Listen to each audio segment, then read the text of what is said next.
मृत्यु क्या है? यह एक बहुत मूल सवाल है।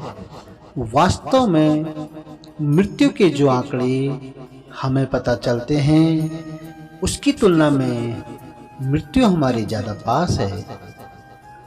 हर एक पल में हम मर रहे हैं, अंगों और कोशिकाओं के स्तर पर। यही वजह है कि डॉक्टर आपके अंदर देखकर ही आपकी उम्र बता देता है। सही बात तो ये है कि हमारा जन्म होने से पहले हमारे अंदर मृत्यु की शुरुआत हो जाती है।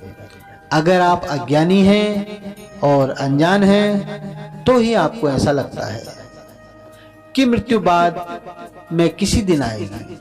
अगर आप जागरूक हैं तो आप देखेंगे कि जीवन और मृत्यु दोनों ही हर पल हो रहे हैं। अगर आप बस इतना ही करें कि थोड़ी ज़्यादा जागरूकता से सांस लें, तो आप देखेंगे कि हर ली हुई सांस जीवन है और छोड़ी हुई सांस मृत्यु है।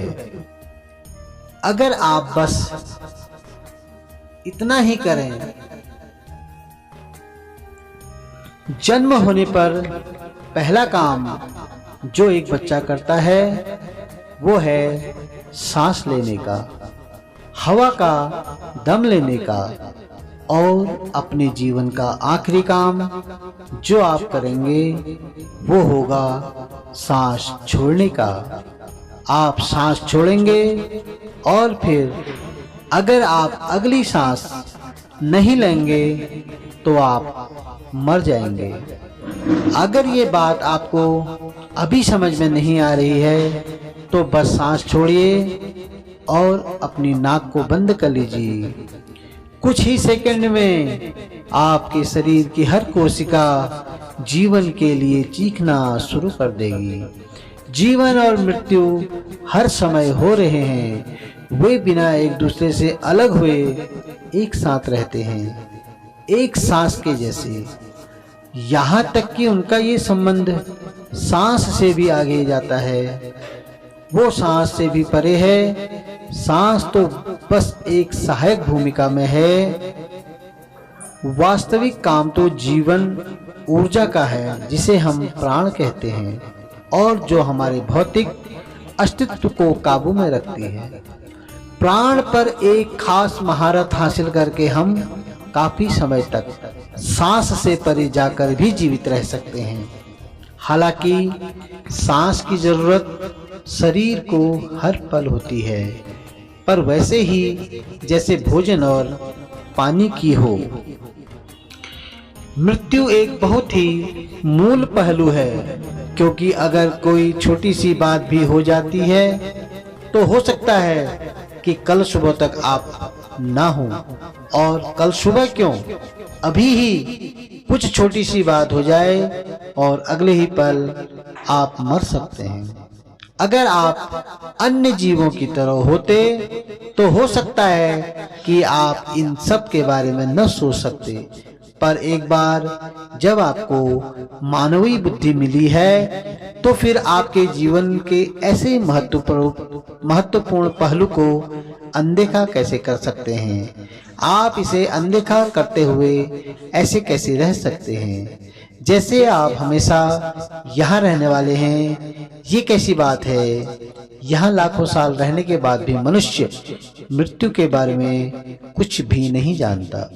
वैसे तो वह जीवन के बारे में भी कुछ नहीं जानता। हम जीवन के झमेलों के बारे में जानते हैं, पर जीवन के बारे में हम क्या जानते हैं? मूल रूप से ये परिस्थिति इसलिए आई है क्योंकि इस ब्रह्मांड में आप कौन हैं, इसके बारे में आपने समझ खो दी है। हम जिस सौर प्रणाली से हैं वो अगर कल गायब हो जाए तो बाकी के ब्रह्मांड को इसका पता भी नहीं चलेगा। ये सौर प्रणाली इतनी छोटी है, एक कण जैसी। इस छोटे से कण जैसी सौर प्रणाली में हमारी धरती एक सूक्ष्म परमाणु जैसी है।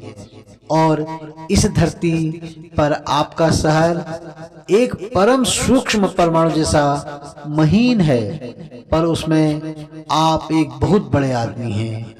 ये एक गंभीर समस्या है। जब आपने आप कौन है के बारे में समझ पूरी तरह खो दी है, तो आपको ये क्यों लगता है कि आप जीवन या मृत्यु के बारे में कुछ जान पाए। यदि आप सही समय पर मरना चाहते हैं तो आपको साधना करनी चाहिए, जिससे आप यह तय कर सकें कि आप कब मरेंगे। नहीं तो एक मरा हुआ कबूतर भी आपको याद दिलाएगा कि आप भी मरने वाले हैं। कल जो उड़ सकता था वो आज मरकर सूख चुका है। ये कल्पना करना कि आप भी एक दिन ऐसे ही हो जाओगे आपके लिए भयावह हो सकता है, क्योंकि आपने यहाँ जो कुछ इकट्ठा किया है उसके साथ आपकी पहचान एक मजबूरी बन गई है। आप उससे बहुत ज़्यादा जुड़ गए हैं। जब मैं कहता हूँ आपने यहाँ जो कुछ इकट्ठा किया है उसके साथ आपकी पहचान, तो याद रखिए आप जिस शरीर को लेकर घूमते हैं वो इस जमीन का ही एक टुकड़ा है। जिस मिट्टी को इकट्ठा करके आपने अपना शरीर बनाया है और अपनी कई तरह की पहचान बना ली है, वो पहचान इतनी मजबूत हो गई है कि उसे खोना बहुत भयानक लगता है।